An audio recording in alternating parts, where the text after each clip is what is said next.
This man's piggery is unbelievable.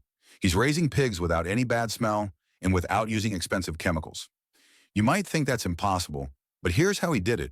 Instead of the usual concrete floor, he built the pig pen with organic bedding and smart drainage. The waste breaks down naturally, and the airflow keeps the area fresh.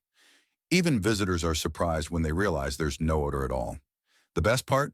He saves money on maintenance and earns more because healthy pigs grow better, and customers prefer clean farms like his.